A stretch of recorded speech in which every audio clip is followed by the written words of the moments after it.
नमस्कार मित्रों, सबसे पहले आप सबको संत रविदास जयंती की हार्दिक शुभकामनाएं। मित्रों, संत रविदास बचपन से ही परोपकारी और दयालु स्वभाव के थे। दूसरों की सहायता करना उन्हें बहुत अच्छा लगता था। खासकर साधु संतों की सेवा और प्रभु स्मरण में वे विशेष ध्यान लगाते थे। मित्रों, आज मैं आपको संत रविदास से जुड़ी एक रोचक कहानी सुनाने वाला हूँ। यह कहानी आपकी सोच बदल देगी, इसलिए आपसे निवेदन है कि कहानी को पूरा जरूर सुनें और पसंद आए तो लाइक, शेयर और कमेंट करना ना भूलें। मित्रों, एक दिन संत रविदास अपनी कुटिया में बैठे प्रभु का स्मरण करते हुए कार्य कर रहे थे। तभी एक ब्राह्मण उसकी कुटिया पर आया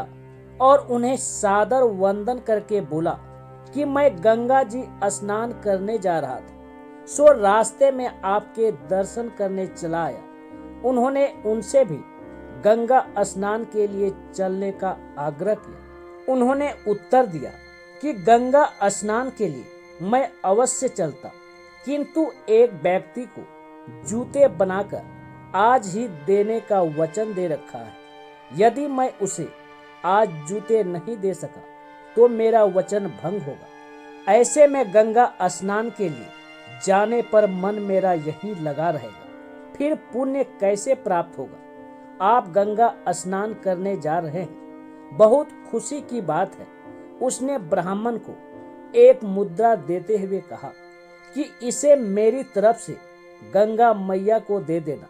ब्राह्मण जब गंगा जी पहुंचा और स्नान करके जैसे ही रुपया गंगा में डालने को उद्यत हुआ तो गंगा मैया ने जल में से अपना हाथ निकालकर वह रुपया ब्राह्मण से ले लिया तथा उसके बदले उसे एक सोने का कंगन दे दिया। यह कोई साधारण कंगन नहीं था, बल्कि एक चमत्कारी कंगन था। ब्राह्मण जब कंगन लेकर लौट रहा था तो उसके मन में लालच आ गया। उसने सोचा कि यह कंगन रविदास क्या करेगा। यदि मैं इसे राजा को दे दूं तो राजा बहुत प्रसन्न होगा और मुझे बहुत सारा धन देगा। अब वह रविदास के पास न जाकर सीधे राजा से मिलने चला गया।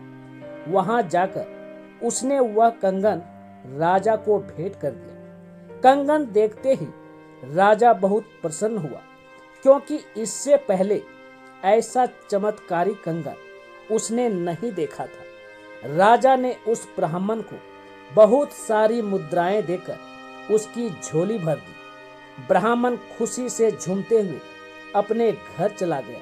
इधर राजा ने वह कंगन अपनी महारानी के हाथ में बड़ा प्रेम से पहनाया तो महारानी बहुत खुश हुई और राजा से बोली कि यह कंगन तो बहुत सुंदर है, परंतु यह क्या एक ही कंगन?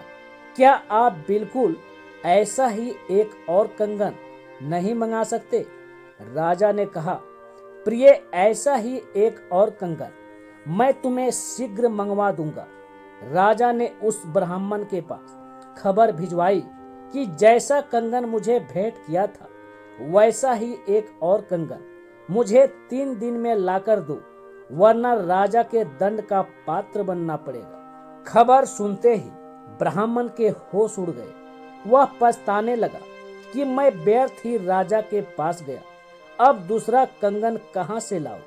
इसी उहापोह में डूबते उतरते वह रविदास जी की कुटिया पर पहुंचा और उन्हें पूरा वृत्तांत बताया कि गंगा जी ने आपकी दी हुई मुद्रा स्वीकार करके मुझे एक सोने का कंगन दिया था, वह मैंने राजा को भेंट कर दिया। अब राजा ने मुझसे वैसा ही कंगन मांगा है। यदि मैंने 3 दिन में दूसरा कंगन नहीं दिया तो राजा मुझे कठोर दंड देगा। रविदास जी बोले कि तुमने मुझे बताए बगैर कंगन राजा को भेंट कर दिया, इसका पछतावा मत करो। यदि कंगन तुम भी रख लेते तो मैं नाराज नहीं होता। रही बात दूसरे कंगन की, तो मैं गंगा मैया से अवश्य प्रार्थना करूंगा। संत रविदास ने अपनी कठौती में से जल लेकर सच्चे मन से गंगा मैया का आह्वान किया तो गंगा मैया प्रकट हो गई। उसने गंगा मैया से प्रार्थना किया कि इस ब्राह्मण का मान सम्मान अब तुम्हारे हाथ है, इसकी लाज रख देना माता।